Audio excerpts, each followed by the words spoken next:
The Murphy administration's record on charter schools is certainly checkered. If we go back to when the Constitution's thorough and efficient education amendment was ratified, it's clear that thorough meant a public school education that was not inferior to that offered by a private school. State standards for charter schools are set to ensure that that does not occur, but public schools have no such educational standard. How many public schools, Commissioner, would fall below charter school standards, and where is that most prevalent? Because it's in those schools where students are not being provided constitutionally thorough and efficient education. So we acknowledge at the department that students come to school from a variety of backgrounds with a variety of needs. And to that end, our goal is to ensure that every student graduates ready for college and career success. And so when you mention charter schools, I have to speak to the priorities that we set for charter schools. One, that each charter school provides a high-quality education for all of its students. Second, that each charter school sets clear and rigorous standards for charter school quality. And third, that each charter school continues to improve authorizing practices aligned with national best practices. So as you referenced the approval rate, 23 charter schools were eligible for renewal, and the NJDOE also received a request in the 2021-2022 school year for 17 charter school expansions and one request for a reduction. And I'd like to share, as it relates to the number of seats, we were able to move forward with approving a majority of those. But however, we have a standard, and Governor Murphy has articulated that repeatedly: high quality schools, public, which takes into account charter and Renaissance schools. We continue to work with each local educational agency to advance outcomes for its students. Thank you, Commissioner, but respectfully, you didn't fully answer my question, which was how many public schools would fall below charter school standards? And if you don't have that Yes. answer with you, through the chair, if I could ask for that information Absolutely. to be provided, appreciate. Commissioner, there are approximately 20,000 students on waiting list presently for charter schools. What would make it easier to expand charter schools? So our office, our agency with a charter school office, the Office of Charter and Renaissance Schools, meets to help those interested in moving forward with a charter to understand the process. And so what we have found, unfortunately, over the years is that while there may be interest, there may be a misstep with a submission that's timely, or there may be another misstep in the understanding of what's expected. So we continue to remain accessible to speak with those prior to submitting their applications for clarity, as well as after, to understand what we are looking for or what may be ambiguous that did not allow an application to move forward.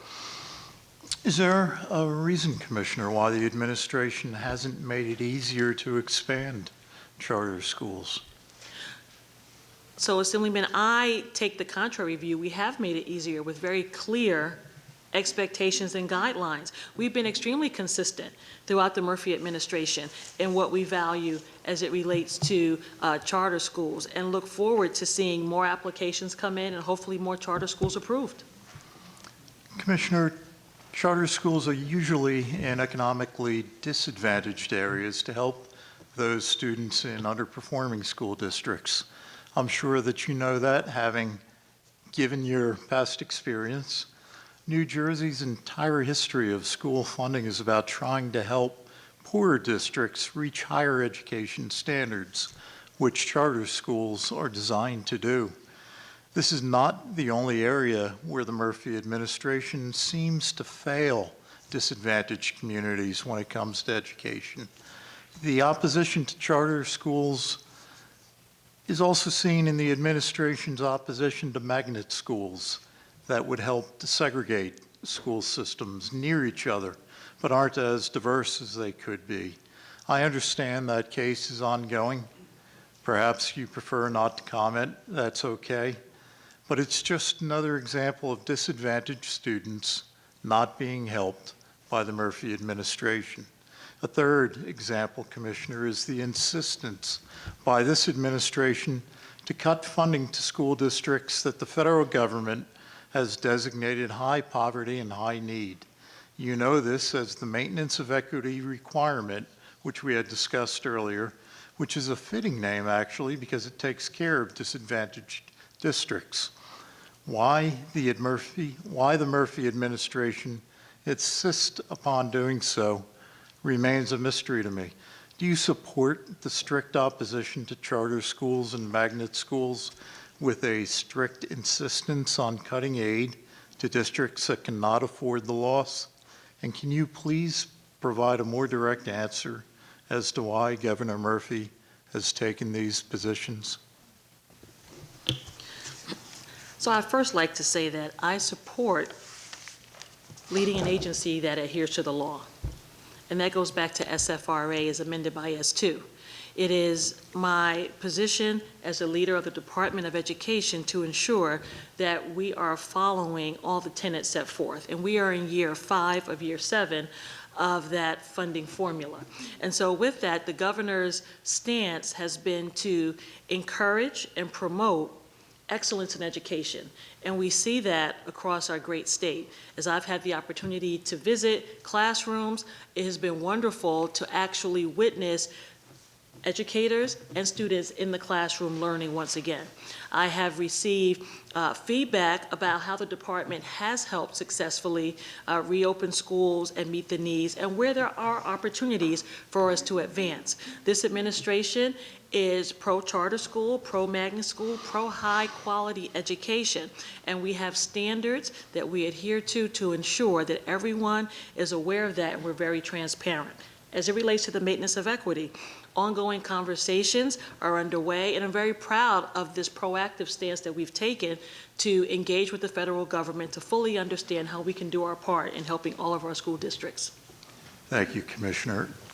Just to give you a little bit of a non sequitur, are state records considered to be public information? Our state records, I'm going to have to, can you be more specific, please? Sure. Actually, what I'm referring to are the many times, I count there to be 5 in recent years, where school districts in my legislative district have been forced to file litigation in order to obtain information to help them run the school funding formula to determine how it should apply within their districts. Why is it that that information wasn't simply freely given to those districts to enable them to assess where they stood on school funding? So pending legislation is a matter I'm unable to elaborate on, and hopefully when that is the appropriate time, we can have a deeper discussion. Thank you, Commissioner. The information that I'm referring to was already ordered to be provided by the courts in several of those instances. And so I guess the real question is, why was that information withheld in the first place? Well, I have different information source, and I want to make sure that my information is correct before commenting. And I look forward to following up with you. Thank you. And through the chair, if there's any additional information forthcoming, Commissioner, I appreciate it. Thank you.